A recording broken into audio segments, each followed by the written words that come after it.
জয়ী যে আসলে রূপা সেটা জানতে পেরে যায় সাক্ষ্যদীপ স্যারের মা। হ্যাঁ বন্ধুরা, অনুরাগের ছোঁয়া সিরিয়ালে আজকের পর্বে আমরা এমনটাই দেখতে পাবো। রূপা যখন মিশকার কথা অনুযায়ী নিচে নেমে আসে, তখন রূপাকে ফলো করে সাক্ষ্যদীপ স্যারের মাও কিন্তু নিচে রূপার পিছন পিছন চলে আসে। রূপা আর মিশকা যখন কথা বলছিল, তখন আড়াল থেকে সাক্ষ্যদীপ স্যারের মা সমস্ত কিছু শুনে ফেলে আর জেনে যায় জয়ী রূপা। হঠাৎই সাক্ষ্যদীপ স্যারের মাকে মিশকা দেখে ফেলে, আর তাই মিশকা সেখান থেকে পালিয়ে যায়। রূপা বলতে থাকে, মিশকা আন্টি, আমাদের কোনো ক্ষতি করো না, আমার মাকে প্লিজ ছেড়ে দাও। একথা শুনতে পেয়ে সাক্ষ্যদীপের মা বলে, তুমি রূপার ব্যাপারে কথা বলছিলে, আসলে তুমিই রূপা তাই না জয়ী? আমি সবটা শুনে ফেলেছি।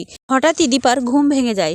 জয়ীকে পাশে দেখতে না পেয়ে খুঁজতে থাকে এবং খুঁজতে খুঁজতে নিচে আসে। নিচে এসে দেখে রূপা আর সাক্ষ্যদীপ স্যারের মা দাঁড়িয়ে আছে। দীপা জিজ্ঞাসা করে, তোমরা এখানে এত রাতে কী করছো? সাক্ষ্যদীপ স্যারের মা সমস্ত কথাটা আড়াল করে নিয়ে ঘরে চলে যায়। অন্যদিকে দেখতে পাবো সাক্ষ্যদীপ স্যারের মা রূপাকে আড়ালে ডেকে জানতে চায় সমস্ত কথা। তখন রূপা বলে, আমি সত্যিটা মাকে চাইলেও বলতে পারবো না।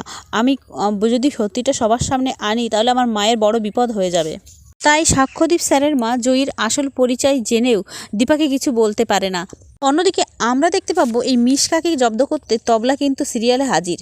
একমাত্র এই তবলাই পারে কিন্তু ডল বেবি অর্থাৎ মিশকাকে টাইট দিতে। অন্যদিকে আমরা আগেই দেখেছি রূপা তার মাকে অপমান করে তাড়িয়ে দেয়। সোনার এই অসভ্যতামি দেখে সূর্য আর সহ্য না করতে পেরে বাড়ি ছেড়ে চলে যায়। তবলা সূর্যকে নিয়ে নিজের বাড়িতে যায়।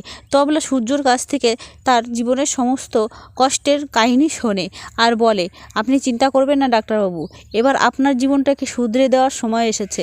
আমার দুই ভাগ্নি আর দীপা আর ডাক্তারবাবু আপনাদেরকে আমি এক করাবই। অন্যদিকে সোনা রাত্রে শুয়ে কান্না করতে থাকে আর ভাবতে থাকে তার বাবা তাকে ছেড়ে চলে গেছে। সোনার খুব মন খারাপ করতে থাকে, তাই আরিয়ানের গানগুলো টেপ রেকর্ডারে শুনতে থাকে। আরিয়ানকে রাত্রে সোনা ফোন করে।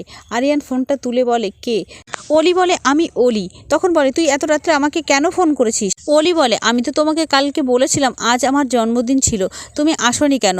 তখন অলিকে অপমান করে আরিয়ান বলে, আমি যাত্রার জন্মদিনে কেন যাব? তোকে তো আমি ভালো করে চিনি না।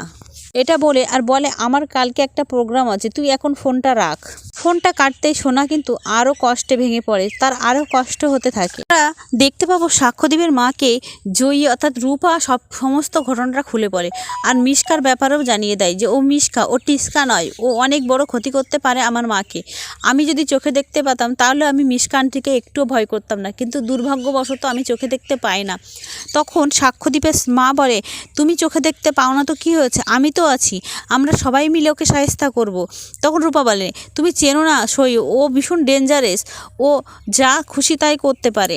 অন্যদিকে দেখব চারু আর মিশকা মিলে কিন্তু বড় প্ল্যান সাজিয়ে ফেলে দীপাকে মারার। মিশকা মনে মনে ভাবে, চারু তুমি আমাকে চেনো না, কাঁটা দিয়ে কাঁটা তুলবো আমি, আগে দীপাকে সরাবো, তারপরে তোমার ব্যবস্থা করব। ওদিকে আরিয়ান রূপার কথাই ভাবতে থাকে। রূপার সাথে সেদিন ডুয়েট গান করেছিল, তারপর তার সাথে আবার ধাক্কা লেগেছিল, এইসব কথাই আরিয়ান ভাবতে থাকে।